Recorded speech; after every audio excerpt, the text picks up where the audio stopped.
This is your host Mansoor Ahmed. Today I'm going to talk about penetration testing, how to learn it from the scratch, what platform one should use in order to learn the basics of penetration testing.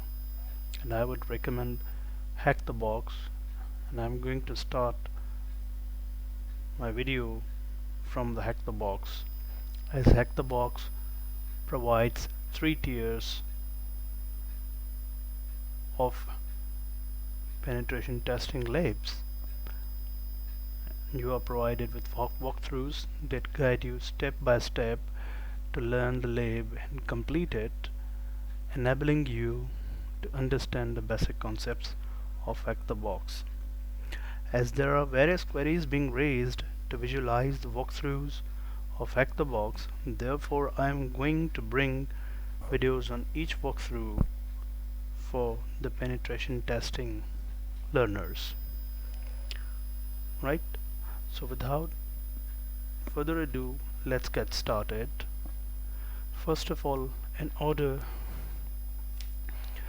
to connect with machine on the server of HackTheBox, we need to have VPN connection. VPN is virtual private network that enables two parties to share a common private connection and start communication over it, right? For that purpose, HackTheBox provides VPN file, and we need to download it from this website. I have already got downloaded here. I'll just start to establish my connection. For that I need to start terminal, and you can open up terminal with shortcut keys Ctrl+Alt+T, right? And that will allow us to call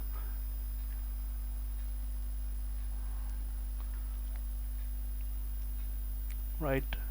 Terminal is here. Now first of all, we need to know where the VPN file is present.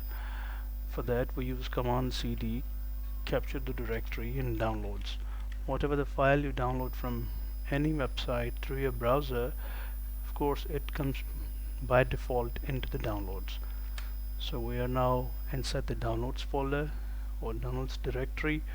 Now in order to see, or in order to run the VPN, we need to use command sudo. Sudo is the command that provides root privileges to the user, right? Authorized person who can run the commands with administrative privileges. Sudo open VPN starting point. Mansoor is my name, and .ovpn is the extension of the VPN file. I'll hit enter and it will ask for the password. We have given the password and it's now establishing connection. Here it says initialization sequence completed. That means we are connected with the HackTheBox server. Right over here we can see we have been provided 10.10.16.89 IP, right? So let's now see if we are connected.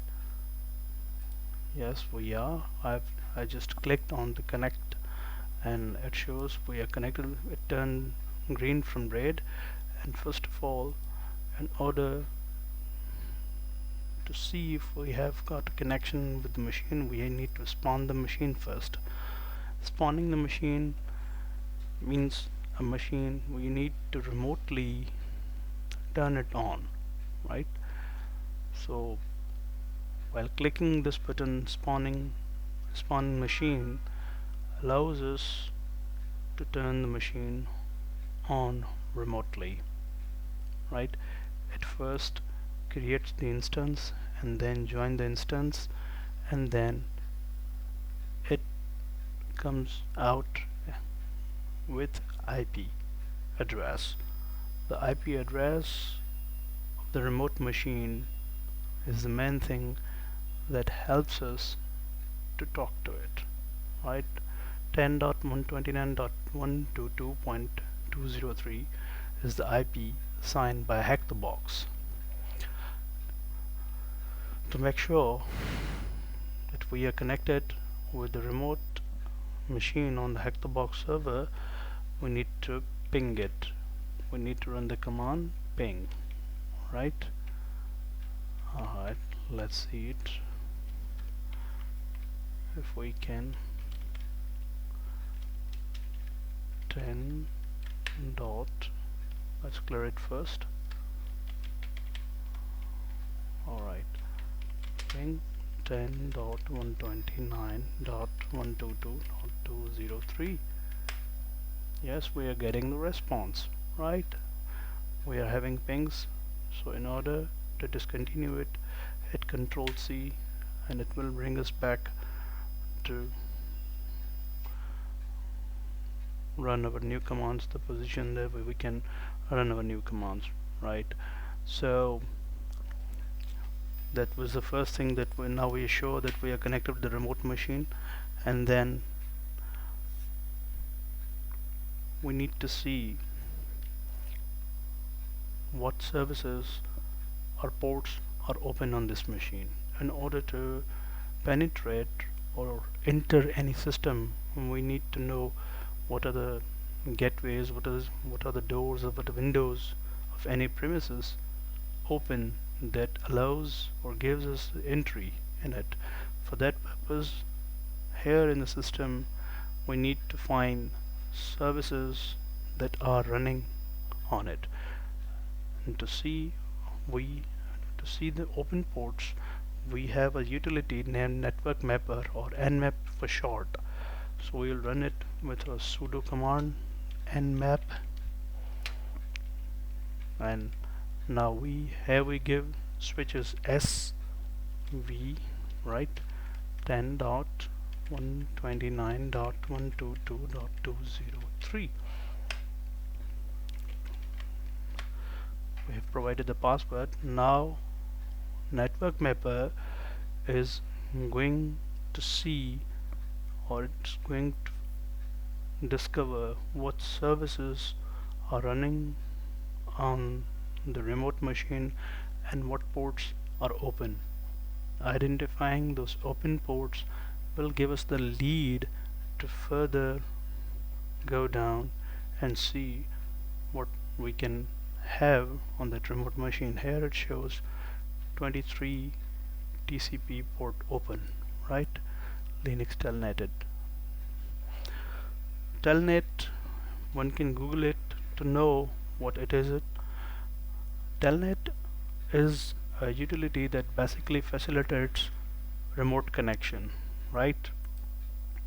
So in order to see if we can establish a remote connection with this PC, we'd run command telnet and then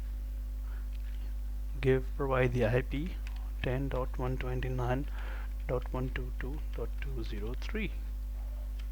Right, here you go. So it's trying or to connect with the IP we have provided, and now it's now connected. Right, now here we are. It has shown the banner HackTheBox, and Meow login is provided over here. For that purpose, we need to provide a username. First of all, start enumeration. And enumeration is a process of using various methods or using all possibilities to gain access of the machine, right? Here it's asking for the username, so we can try basic username types like admin, right, and hit enter. And when it's asked for the password, leave it empty. It was login incorrect. Then let's try administrator, right?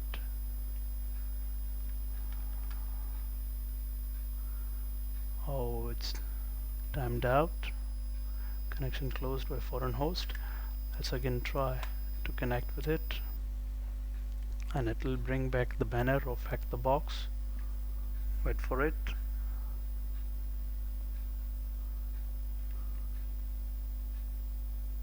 Yeah, now let's try another.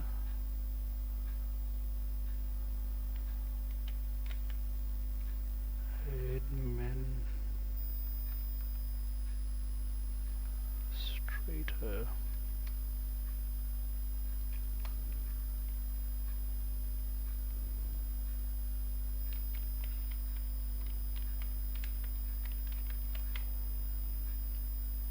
We are providing administrator and password empty. Let's see if it, no, it was incorrect. Let's try root and enter. Yeah, there is no password for the username root and we are given access. Alright, so here's what we have got over here. Let's see what we have got here. We just entered, and let's check out with ls command what's available. Oh, there is a flag.txt. Now let's use cat command and put the flag.txt ahead and hit enter. There you go, we've got the flag. So this was the basic concept of penetration testing, right? We first obtained the IP address, and then we just pinged it.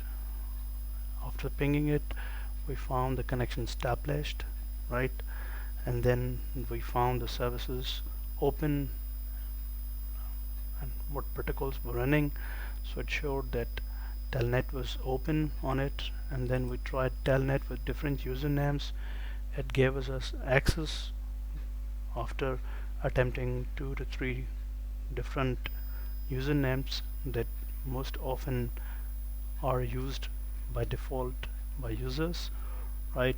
But after using root as a username, it did not ask for any password, and we just got access to the machine where we find this flag.txt, and we just found it.